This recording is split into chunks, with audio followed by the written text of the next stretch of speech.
This is Leslie from Scrunti Faction and Tribate. You are watching Crash and Bleed with Jay.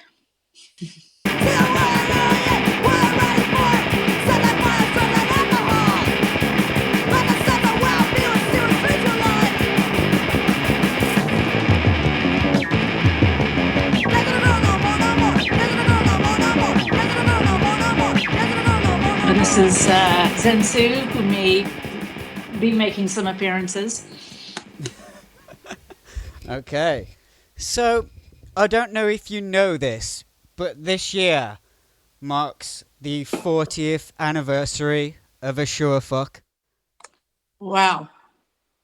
And also, I think, if I'm correct, it's also the 40th anniversary of the Damsels in Distress LP.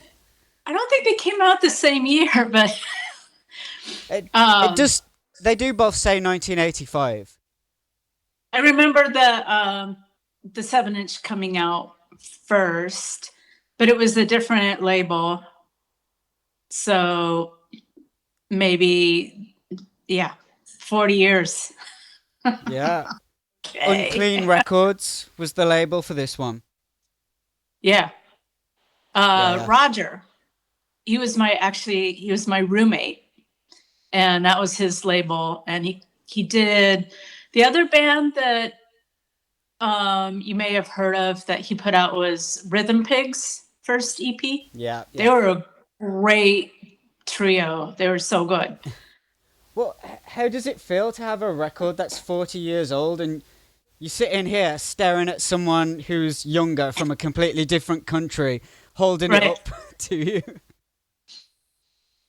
I mean, that's like the power of music and art in general. I think, is that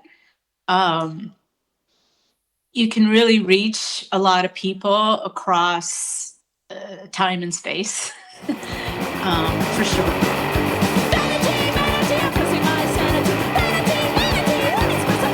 Well, let's find out just how you discovered punk rock. Like, do you remember how that came into your life? Because I know you started with a lot of different types of music, including classical. I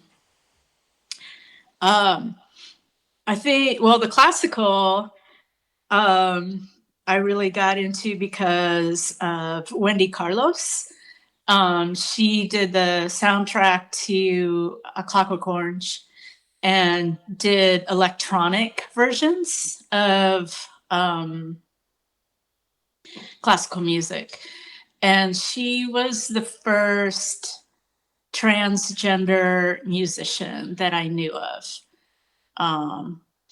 So sometimes you'll find her recordings under Walter Carlos, but I think she got a Grammy for Switched on Bach. So yeah, that was, I used to think that if I slept with the radio on a classical station under my pillow, that it would make me more intelligent. So that's where my intelligence really lies. But punk rock was, I think my first experience of punk rock was the Sex Pistols, Nevermind the Bollocks. I think because I went to, the local record store, and they were having a sale on 8-track tapes, which were being discontinued. And I remember seeing some of the 8-track tapes, and there was like Electric Light Orchestra or whatever that I think I may have purchased. But then I saw the Sex Pistols 8-track tape, and I was like, I think I've heard of them. And I remember that they were described as like way harder than rock and roll. And I had kind of recently been into heavy metal. So I was like, yeah, harder, more, louder. And I had an 8-track player on my stereo, and I mean, I wasn't blown away, I don't think necessarily, but I think the riffs and everything and the pace of the songs I really enjoyed. I didn't understand the concept of the Sex Pistols at that time. I was probably 12 or 13. I don't remember. And I didn't really know anything about the UK. So, but certainly the aesthetic appealed to me. Yeah, and obviously, I'm guessing you didn't start playing until like the hardcore movement rolled around. Like, was that important to you? Were you digging the hardcore bands at that time? Yeah. Um, I think it was, I mean, I don't remember the moment, but I do remember thinking, I want to do that too, even though I didn't necessarily see anybody like me playing guitar.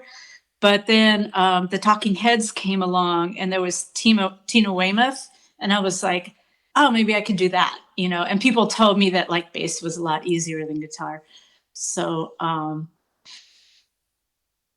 and I and I did try and take bass lessons, and the guy that I found just tried to teach me like songs by the Eagles, and I was like, this is my dad's music. I don't really want to learn this.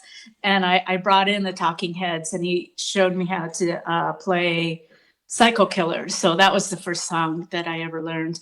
I think at that time in Colorado, there were very few hardcore bands that came through. And the first ones that I remember seeing were like UK Subs and Anti-Knower League.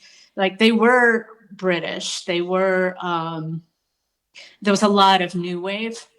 So I think that was also formative, but I think the most important band to me was The Clash.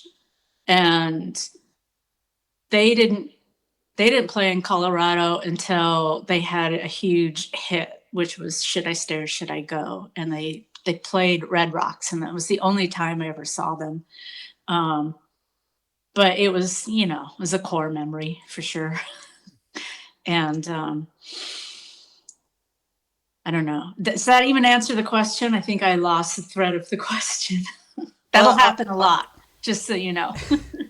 I was curious to know about like just your involvement with hardcore bands, like Right. like the early Misfits, Dead Kennedys. Were bands like that important to you at that time? Oh, for sure. I mean, there were in Colorado at the time, there were two kinds of bars. There were bars you had to be 18 and bars you had to be 21. So if a show wasn't all ages, you would try and sneak in. But yeah, there was shows a couple times a week, and we would go to Denver a lot to see the shows. And in Denver, there was a place called Mercury Cafe, and a lot of bands like X. I don't think the Misfits ever played there, but I saw the Misfits at a theater in Denver.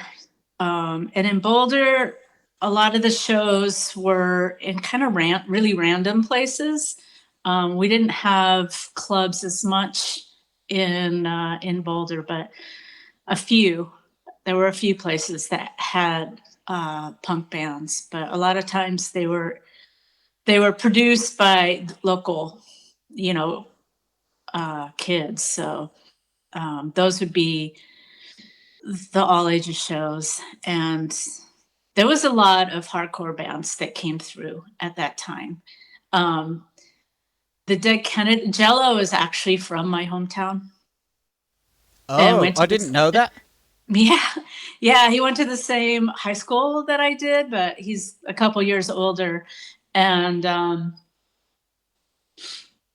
So there was already a little bit of this, but he had already left, right? Because Dead Kennedys, I think, didn't happen until he moved to the Bay Area.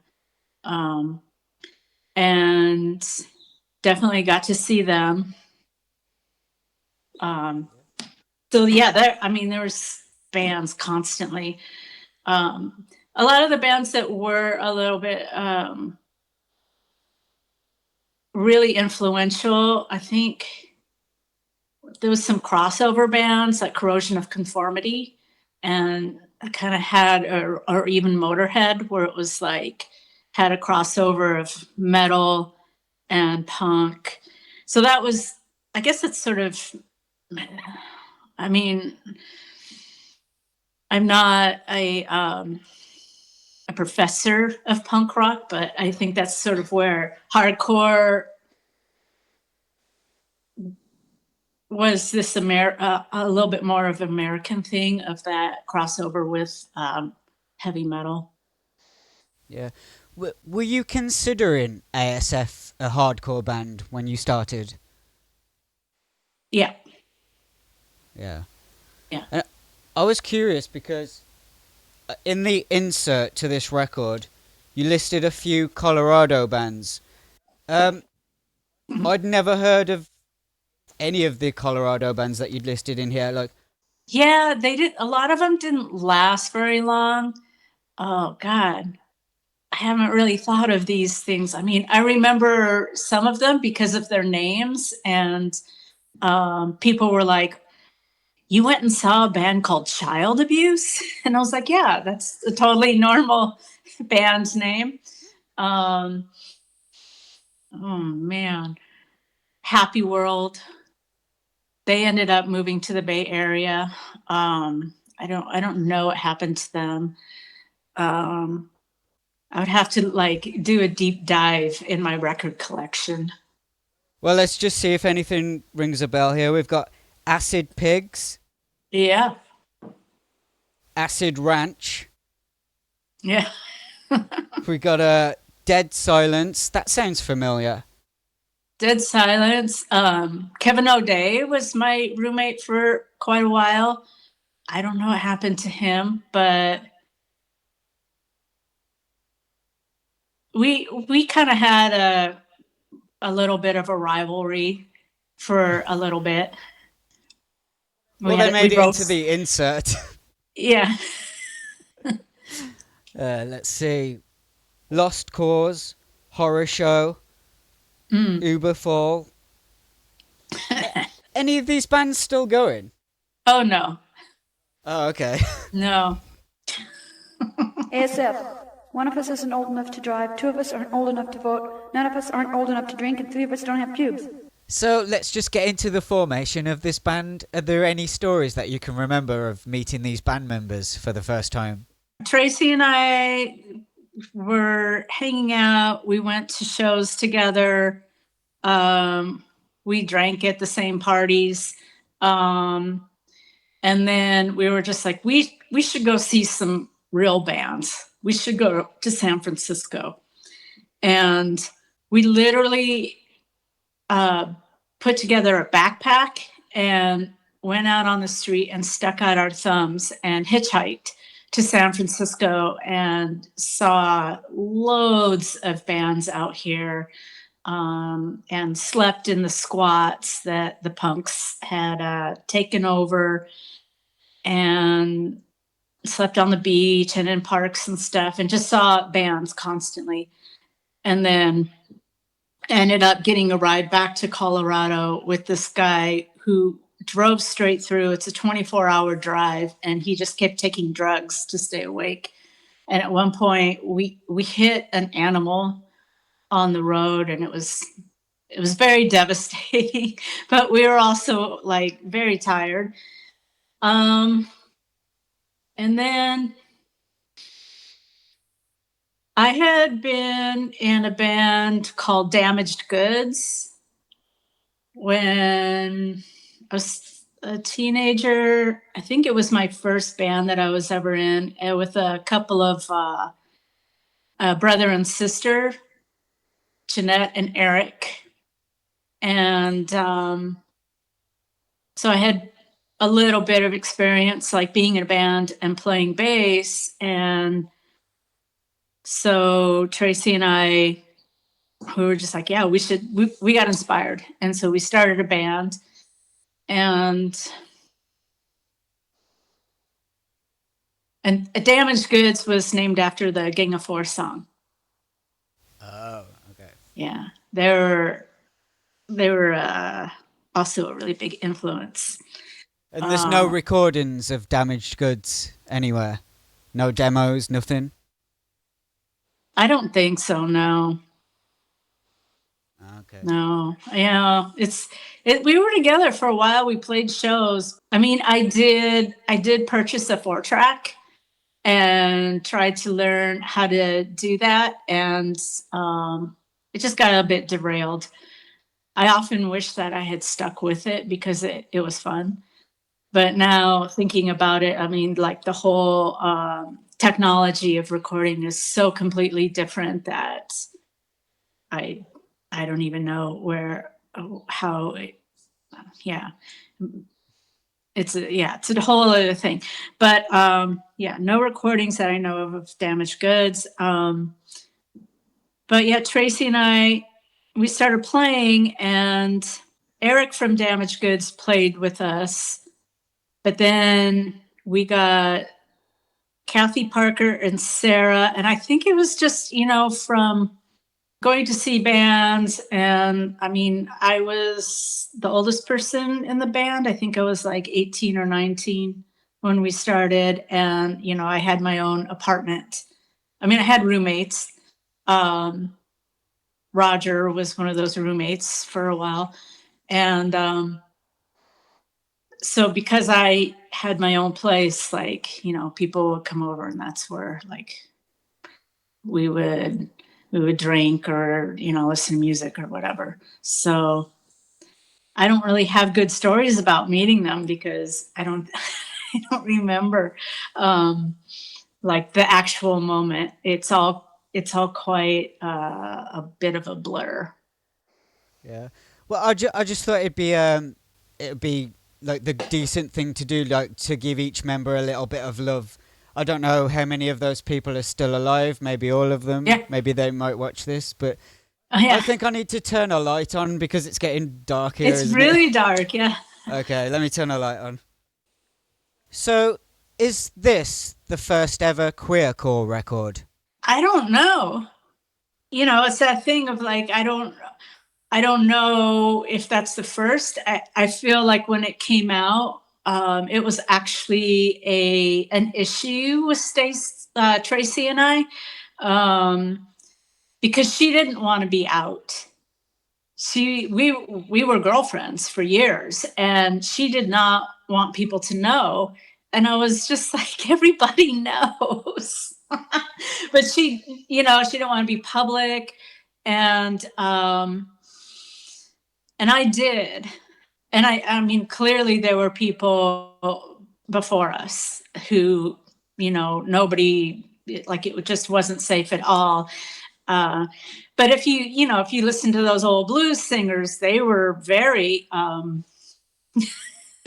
clear about it. And, like you can kind of compare that to like the motion pictures. Like when film first started off, it was all like really reflected people's real lives. And then the whole morality police came in and created this list of rules of things that you couldn't show. And so now when we watch old movies, we think everybody was really fucking the same and wholesome, quote unquote, where it's like, no, these were like the motion picture industry took on this whole code of conduct that they were pressured into. And so I don't know if that's the first one or not. It was a little bit of a battle between Tracy and I to basically come out, and she, for whatever reason, didn't want to. And I was like, All right. Yeah, Well, it was a very strange time because there were plenty of shows where Tracy and I were the only women at the show, and there'd be like 50 people there, and there would just be all these guys, moshing together, like four guys in the band, playing, and there was, Tracy and I, and it was just it was like, how is this not like the queerest thing that ever happened? But I mean, it's still like that. Recently on TikTok, I saw this clip of only men, moshing in a pit, but it wasn't super hardcore. They weren't like full on slamming, but they were like pushing each other, and it was friendly. It was sweet. But it was all men, and there's this running joke of like, men will do anything except for go to therapy, and it was like, this is the only way that like men feel okay about touching each other or whatever. And so it was, and when my mom came to see us play one time, she mentioned that. She was like, back in my day, you could never get the boys out on the dance floor, and the girls had to dance with each other. And here, all the boys are dancing with each other. None of the girls are even here. So, and I didn't have that kind of context. So, definitely, like the singer of Uberfall, he got really drunk one night and admitted to me and a couple other people that, he slept with another man, but he swore us to secrecy because he was in this skinhead band, and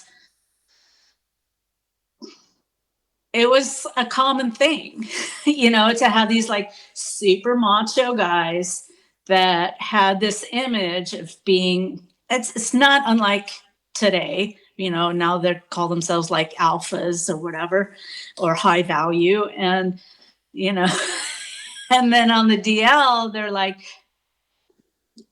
have this other thing going on where it's like, well, yeah, of course. I mean, if you hate women that much, that's what's going on, So I don't know if we're the first. I don't think that we were the first, but it's kind of hard to say like, well, who was the first punk band, Well, is the reason that you wanted people to know that you were out? Were you fighting for something back then as a teenager? I think it's a little bit hard from where I am now, 40 years later, with the experience that I have had, and to have seen how things have changed, and to like go from living in a time and space that is so different from where I've been living for the past few decades, and to not have, to really think about it in the context of what was going on at the time. And because everything about punk was like, do it yourself and be yourself and express yourself and tell the truth and, uncover the lies and, defy society and its expectations and rebel against, all the rules. And it totally made sense to me that like, yeah, why are some rules cool to break and other rules like you keep? Why do you hold on to these taboos? Like certain things remain taboo. And it's like, no, we need to, face all of these restrictions that, yes, there's this outside force of these restrictions, but then, if we're not resisting that, like we're just doing it to ourselves. So you have like this internal homophobia. And granted, like people want to live, they want to survive, you want to assimilate. And, I think that's also, part of my story is that like the generation before me and my father's side, they really, really had to assimilate in order to survive. And, I think that, my generation, it was like a lot of us did take some of those first steps to come out when you were a teenager and not like after your kids had grown. And, so then you're coming out in this different time of your life and you have to go through divorce. And it was something, it's like, well, if we're going to sing about all these other things, like we're going to sing about Ronald Reagan, like this is more abstract than like our personal lives.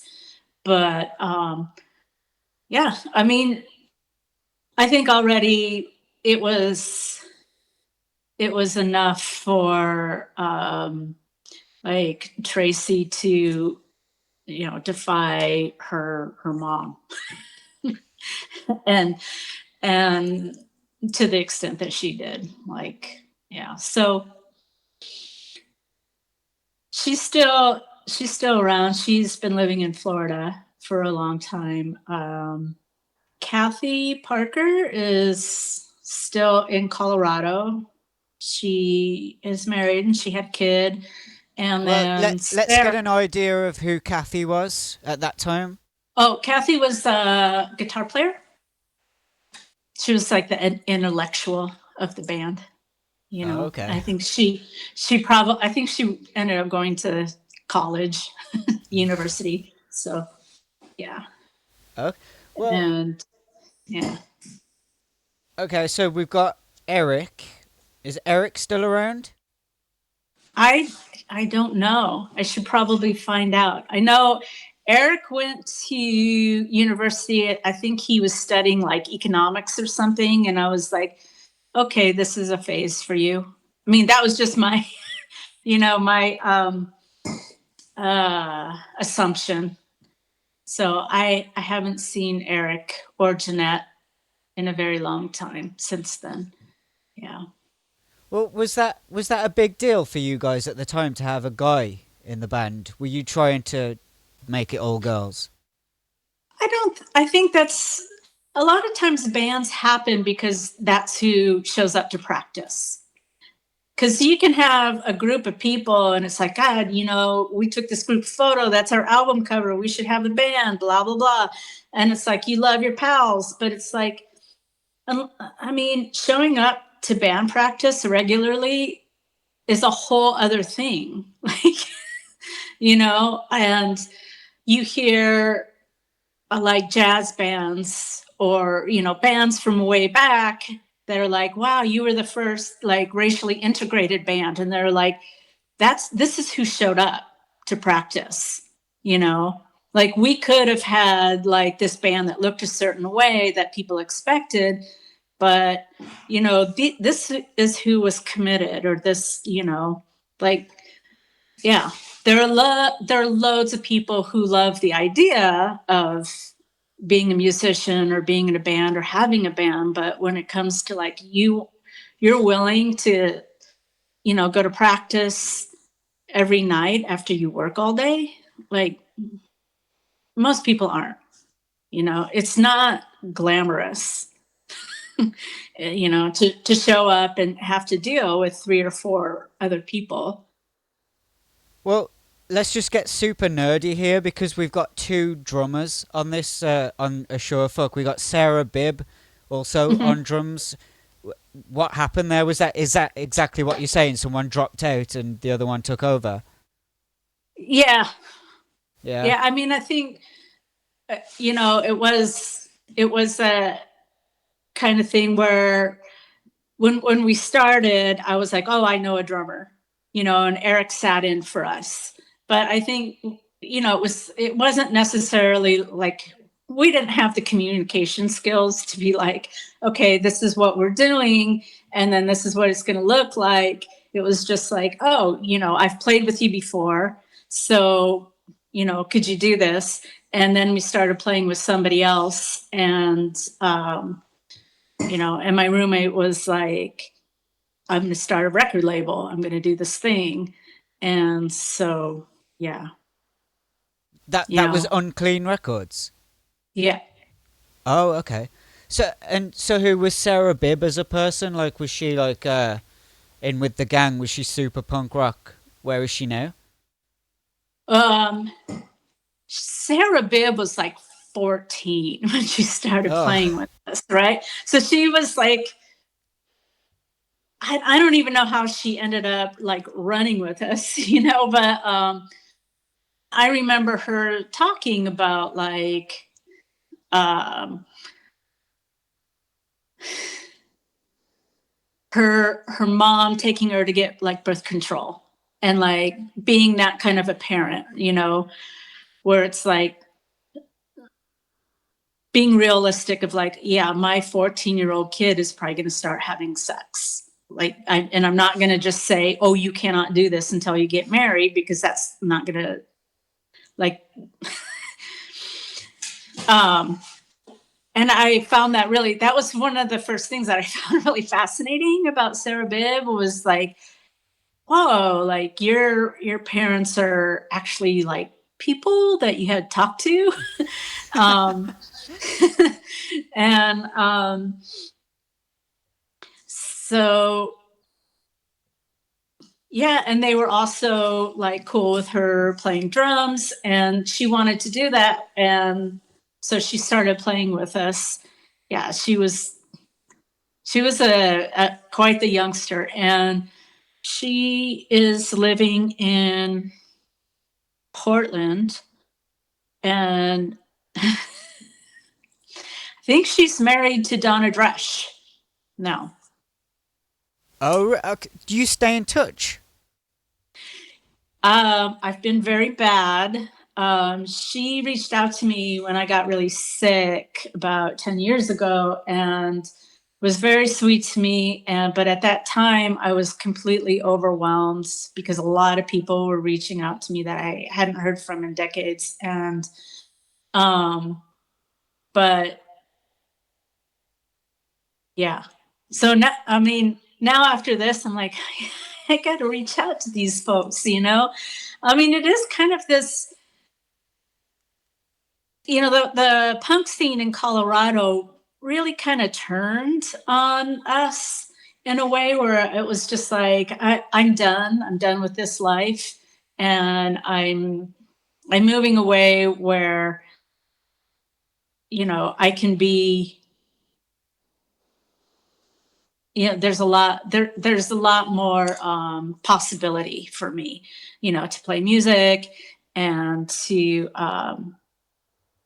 go to shows and all of that. So I think in a lot of ways when that kind of thing happens, you don't necessarily stay in touch with people, or at least I did at the time. It was like, and it wasn't necessarily about my bandmates at that time. It was just, I think the punk scene in general really got taken over by neo-Nazi skinhead. And it it was such a strange, surreal event where you have all these like disaffected suburban American youth, and then you have these nefarious people who are taking advantage of young people who they're angry, they're bored, they're whatever, they're teenagers. And so there was recruitment, like actual recruitment that happened of white supremacists in the scene. And they were recruiting people who yes, they were white men, but they didn't start off like necessarily being Nazis. But they were groomed that way. And like I said, there were so few women in the scene, even, I mean, for years. So people were getting beat up at shows all the time, like if they weren't wearing the right uniform, which was basically boots and braces and, skinhead.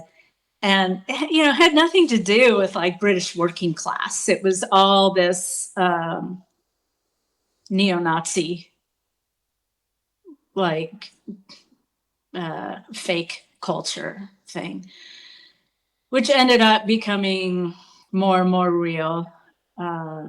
Years later, after I'd been living in San Francisco for a while, I was watching a public TV show about the KKK, and they were like talking about one of the youth grand wizards or something, and I was like, God damn it, that's Sean Slater. And he used to be at all the shows, like beating up the one kid that was by himself, or the one kid who had like a pink mohawk, or the one kid who, just like didn't fit in, wasn't wearing the uniform. And he had this on the back of his jacket. It said, assholes unite, because, other people had punks unite on the back of their jackets, but he had assholes unite. And I'm like, that motherfucker, like he went the whole way, and now he's like in this KKK special. So, and then when the Columbine school massacre happened, I wasn't surprised at all. Like, people were like, what? This is crazy, these people in this nice town, in this nice state, in this nice school. Like, how did this happen? And yeah, it was no surprise. Did that have a connection to punk rock? Because maybe I'm making this up. I think I remember one of the shooters had like a Bad Religion shirt on. Something on that. I don't know if it had like that type of connection. We would have to Google that.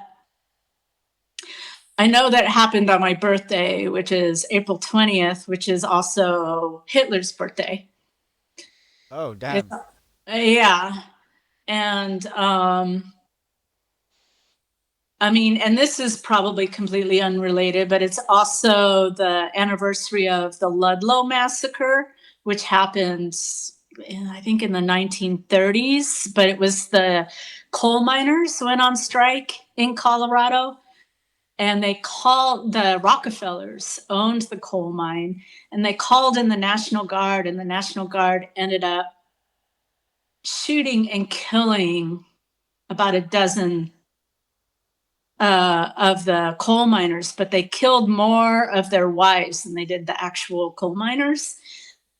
So it's this like horrific event, that happened while, the US was trying to unionize. And Woody Guthrie actually wrote a song about it.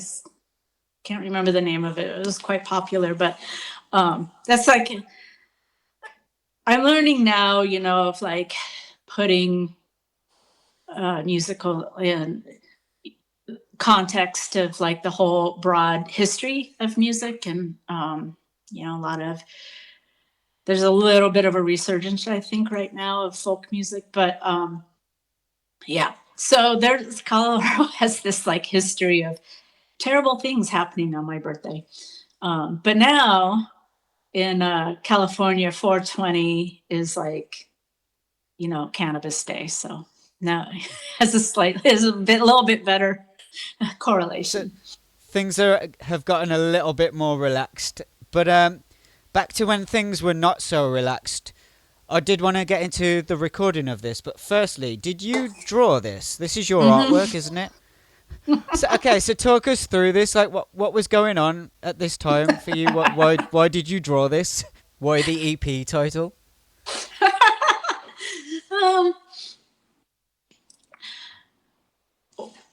Well, Scrunti was the name that apparently the boy punks in Kenosha, Wisconsin called girls.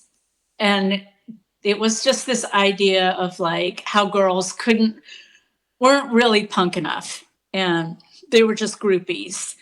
And so that came from Tracy because she's from Wisconsin. And I was like, well, we're the anti-Scrunti faction. And at the time, there were a lot of triple initial hardcore bands. So we, changed it to ASF. But then when people would ask, what's the name of your band? You would have to give this long explanation of like, and it's a long band name. And so like, I would just joke and say, well, because people would say, well, ASF, what does that stand for? And I would just say, a sure fuck. And so yeah, that's the name. I don't really remember the exact state of mind I was in when I drew that. I think it was just like a response to all of the 80s were definitely a time of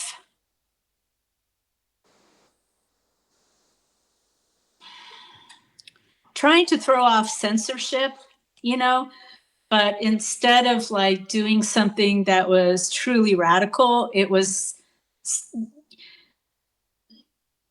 using like sexual exploitation as defiance against censorship. Does that make sense? Like, yeah. So yeah. And you look at like all the posters and everything from like movies back then, there was always so like scantily clad, busty, actress, even if that wasn't their role in the movie, So I think this was just like a reaction to that of like, what if I do this, guy with this ginormous dick and right across his face, he's a sure fuck. Well, there's a song that I guess it probably wasn't written for this album. There's that song Big Women that ended up on a Flipside compilation. Were there more songs that didn't make it onto this at the time? Is that the only one? I think Big Women maybe wasn't written yet. I can't remember. No, I think Big Women came first. Okay, so yeah, Big Women because that was that was the very first thing that came out on the Flipside compilation. And yeah, it was actually Hudley who really fought to have that song on there. And Big Women obviously was a response to GBH, their song, Big Women. Yeah. Was there a reason that didn't get re-recorded for this? Because that's an early, terrible sounding recording. It's a good song. It's even got like poppy chords. It's even catchy. But it's just badly recorded. Like it deserved a re-recording, I think, at some point. Yeah, I mean, recording was so expensive back then. You couldn't just like, because 2-inch tape was hundreds of dollars. So I don't know. We didn't re-record it for whatever reason. So you only recorded that one song in that one session for Flipside? Or was that like a bedroom recording? Oh my God. This is like trick questions. I didn't study for this test at all. Did we record that in the bedroom? Because I did have my 4-track at the time. Does it say on there who recorded it? No. I don't have the Flipside record. I think Roger recorded the EP that he put out. Oh God. Yeah, see. Nothing. It's okay. It's 40 years ago. It's okay. Yeah. But I do think the band deserves more love. I think people should never forget about this band, so that's why I wanted to talk to you about it. But do you have any memories of putting this together? Maybe songwriting. I mean, can you remember where your head was at this time? Why these tracks? I think that's what we had.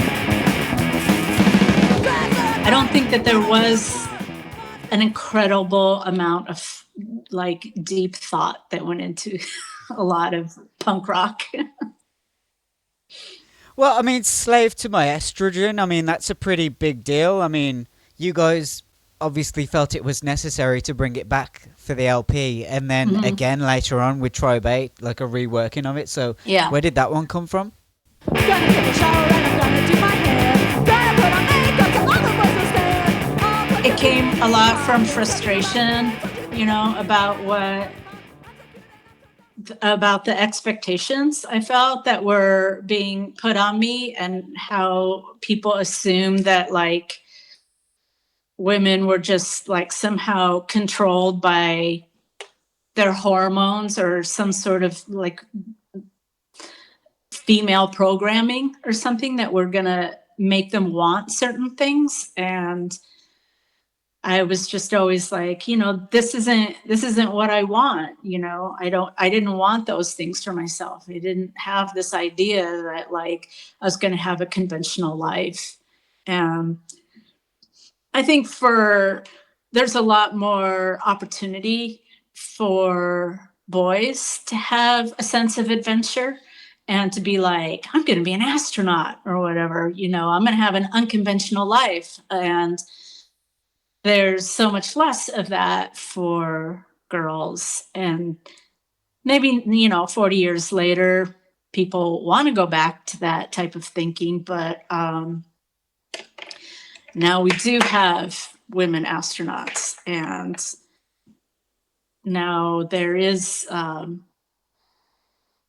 little bit more opportunity, and things are still really slow to change. But I really wanted to be a lot more outspoken about things, about being queer, about being women. I didn't want to make that my whole like personality. And I mean, it's still similar, I think, where it's like, that's who I am, but it's also just like, plus there's all this other stuff, right? And so I feel like when you're discussing things that everybody has an opinion about, or there's a whole long history, or, you know, if you bring up racism or something, you know, people immediately go, you know, of like, well, I'm not touching this, or so you also have to bring in like a sense of humor, you know? So then I feel like a humor is a really great way to talk about things that can be really difficult for people, and to give people permission to just relax a little bit, and to remind us that like a lot of what we've built up are, you know, taboos or whatever, and like these just the difficulties of communication, and letting ourselves, you know, like be vulnerable, because we're so used to having to be on the defensive. And so I would hope that, you know, people would like also see, you know, how ridiculous it is to try to fulfill this idea of like what being feminine is. And, you know, that is just like absurd, that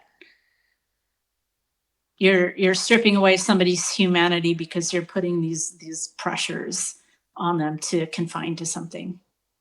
Them being very vague, I know, but yeah. Well, did you feel that that song went places back then, or was the reason that Tribe 8 brought it back is because you guys felt like it didn't go places and it deserved to?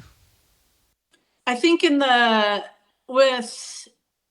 ASF, when I did it, it was just mostly like about being a girl in the punk scene.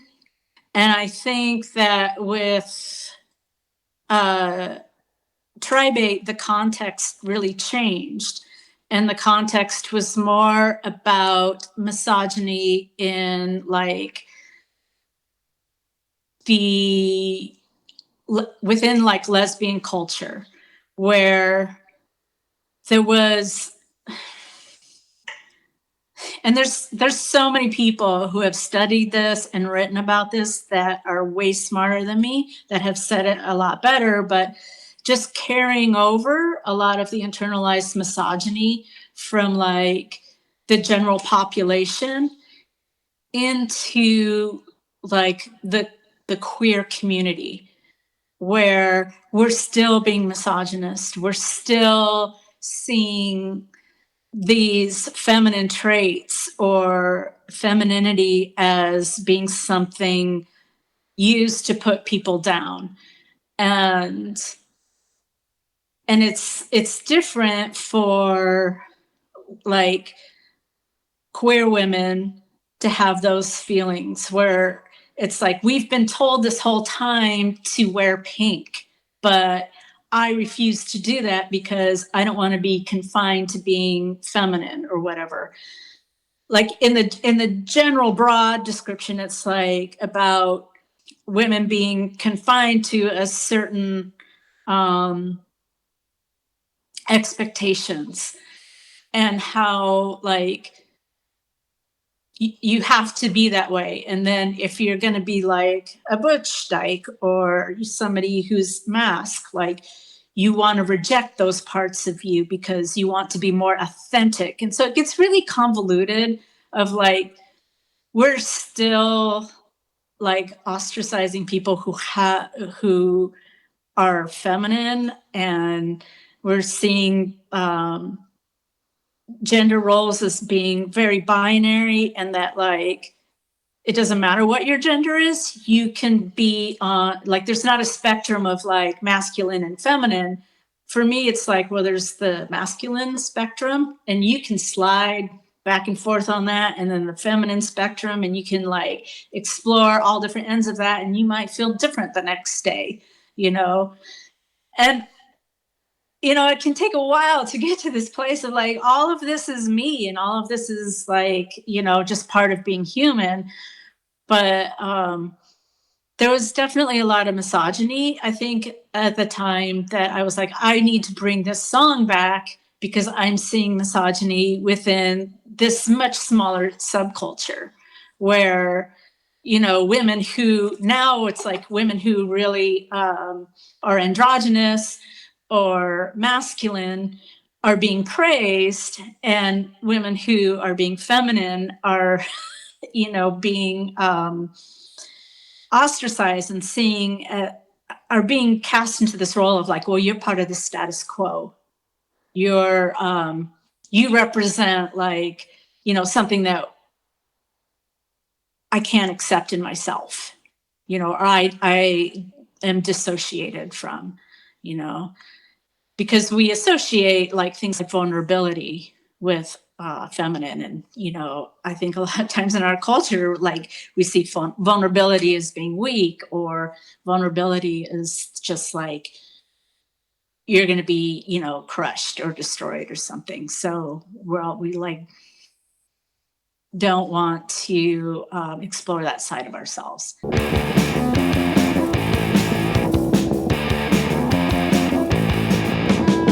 Before we get out of the early years, I did want to mention there's a very specific thing that you guys did with the drums. There was a lot of like very loud hi-hat in the mix, so a lot of like, and then you always did this thing where you go da da da da, the four da da da da's. Like, was that because maybe the drummers weren't experienced, or were you calling for that at that time?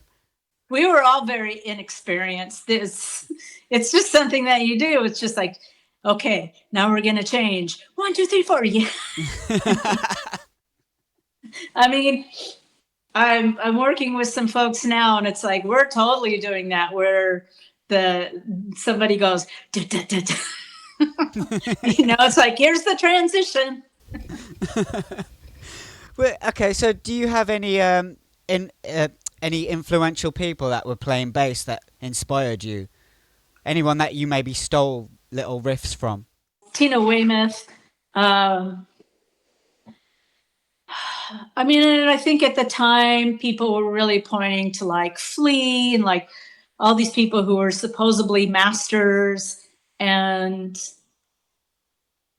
I've always played with a pick. Because the very first show that we ever played, I was playing with my fingers and I ended up with huge, ginormous blisters on my fingers.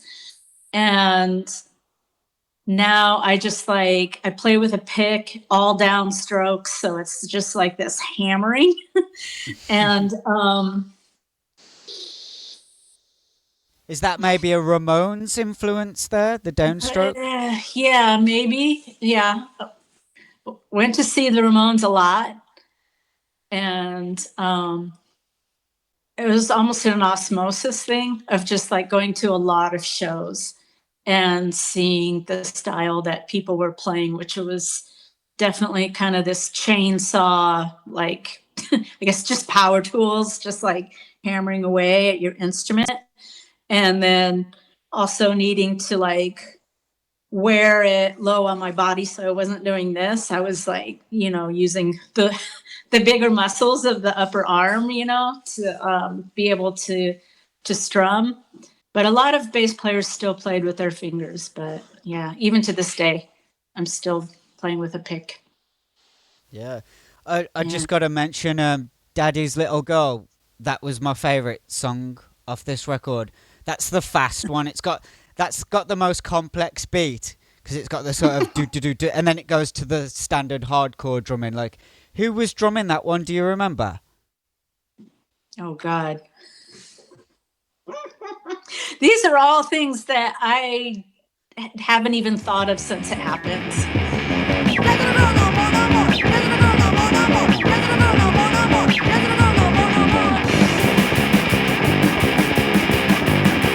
The things that I really do remember is like going on tour and playing in Toronto, and that being the first time of going to Canada and playing in a different country and meeting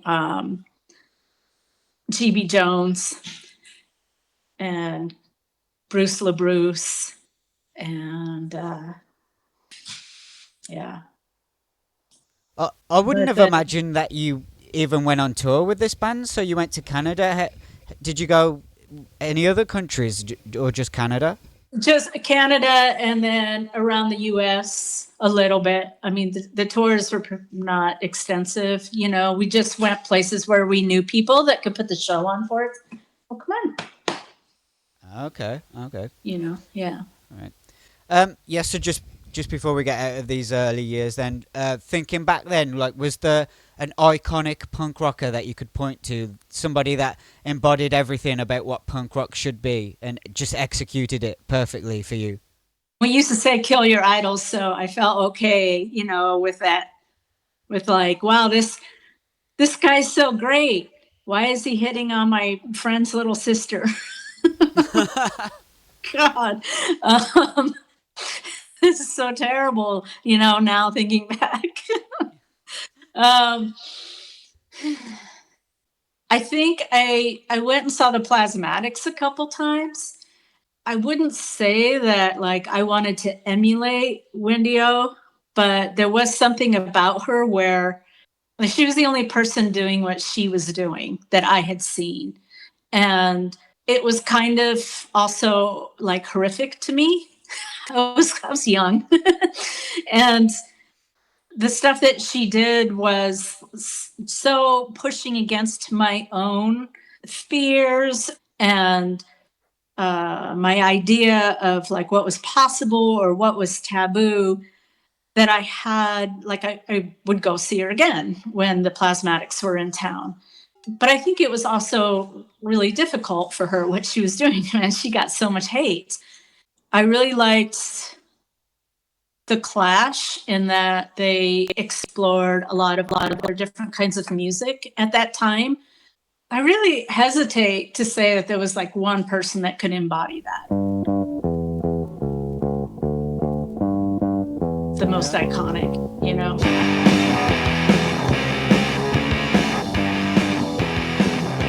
Okay, so let me just blow your mind right now, because this is how much of a fan of the band I am.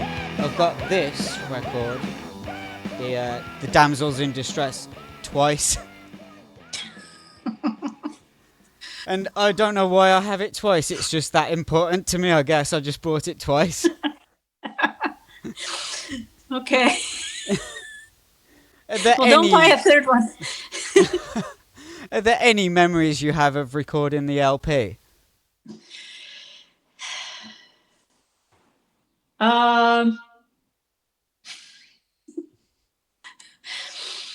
Probably not. I can't even remember the last time I even listened to it. And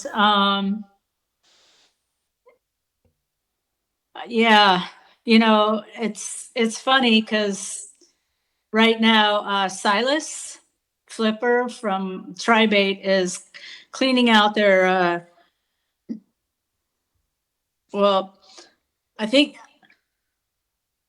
he's just going through a lot of his stuff, and every other week or something, like he'll send an image of an article or a photo or, you know, a flyer or something, and it'll be like, oh my God, I don't even remember that.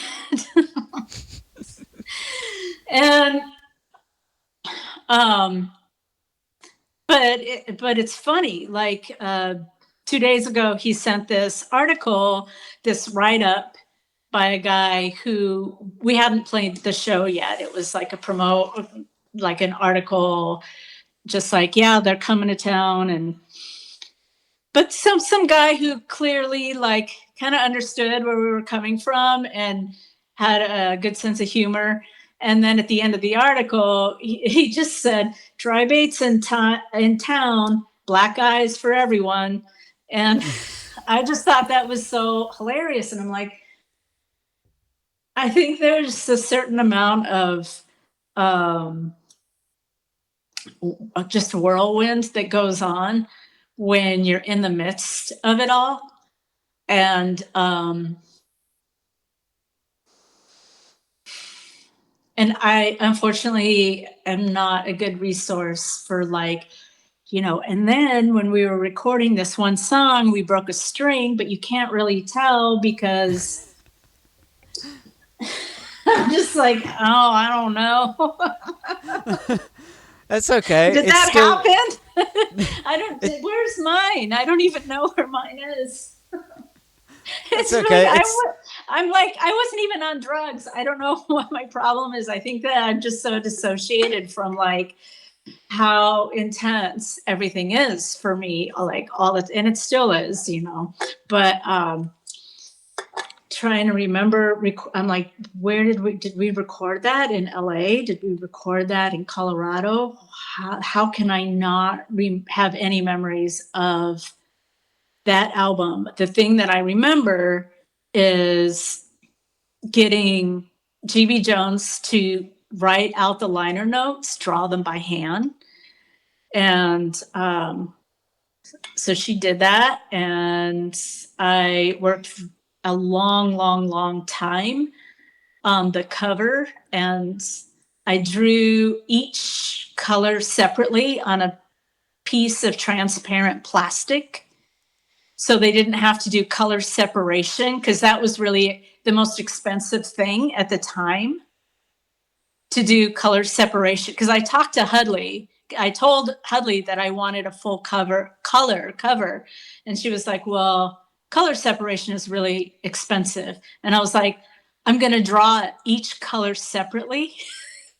So then you can figure out how to, yeah. So it's actually like 4 pieces of clear plastic that I used a Sharpie on. So I did one for blue, one for yellow, one for red, and one for black. And then it didn't end up being the right, for some reason I didn't make it square or something. And so there's like blank on either side. And I was so upset with the final product because it took me so long to do. And I don't know why I didn't realize it was going to be 12 by 12. What, do you remember how many copies there were of this record? Was No. it limited? Yeah, I mean, I think they just pressed it once, Yeah. you know. So maybe in 200 years, they'll be worth something. Come on up. Has there ever been any talk of going back and reissuing that? No. Why is that? I mean, I don't think, Flipside, I don't know. They disbanded many, many years ago. And, yeah. You don't There own hasn't- any of the music? I don't know who owns the music. I usually, like with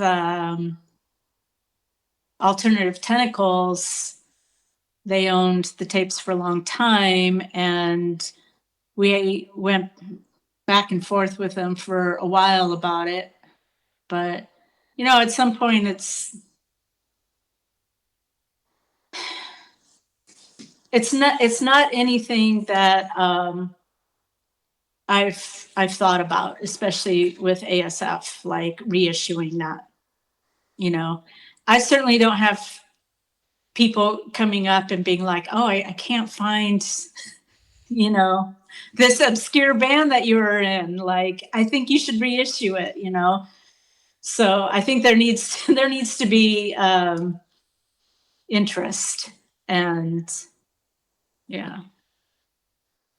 I don't know. I think there would be if you could manage to reissue it. I think there would be. That's just me, though. Yeah. But there's that film. I think it's the short film, The Yo-Yo Gang. Mhm. Was that filmed after ASF broke up? Because that's 1992. So it was actually shot when we were there to play the show, right? And they just sat on the film for a while because they just had this random footage. They had no story. And so they kind of built up a story around the footage that was shot. And I think at the time, GB Jones was just kind of experimenting with Super 8. And so they created a story around random footage that they shot, and it takes a while. Like, dealing with actual film is really time consuming and expensive. So yeah, it took a long time for them to put it together. And then they, everything's overdubbed, right? So that's the thing. They had to make up a story. Well, it seems that you've been featured in quite a lot of films, a lot of short films, maybe one full length, maybe Tribate was in a full length, I think. But what happened after ASF? Was it straight onto Tribate, or were there other little bands or maybe little projects in between there? Right before, after ASF, Tracy and we broke up, but then I think we had a band called FDS, which was the name of it's a feminine deodorant spray, FDS. But once again, we took the acronym and said, fuck that shit. And that was with Lisa Palti, who was sort of not really folk singer, but like singer-songwriter who's playing guitar. And so we were like, Tracy went to drums and I played bass. And so we had that band, and then we had that band.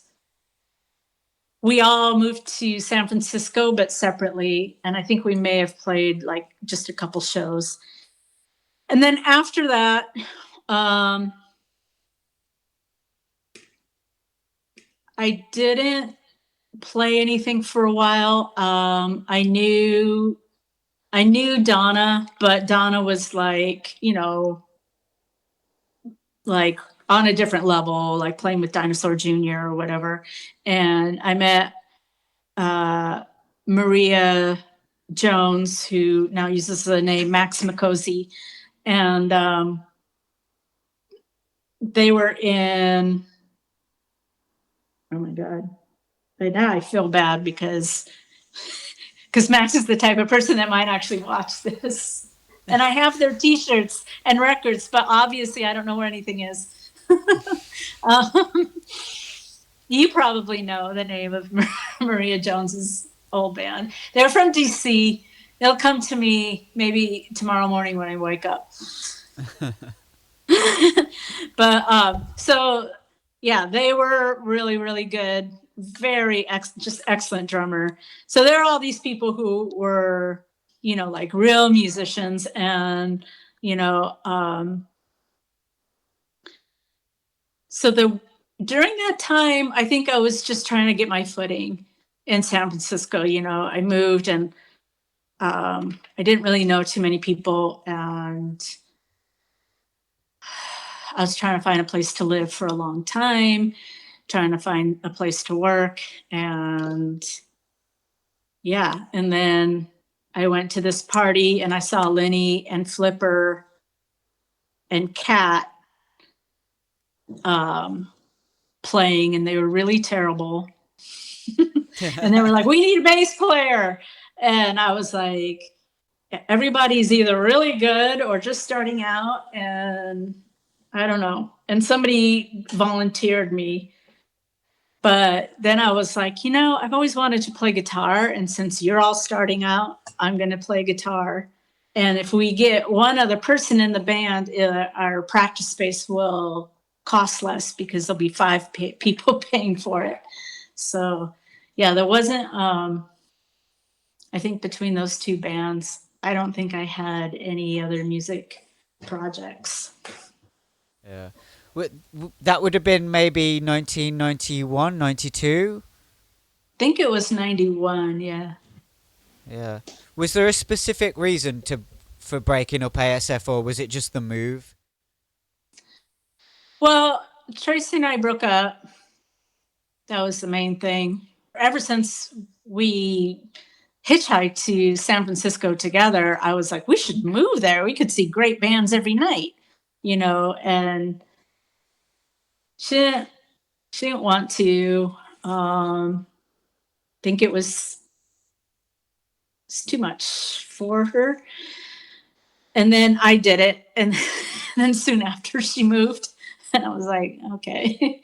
But yeah. I think that's the main reason why the band broke up. All right, let's begin the journey of Trobate.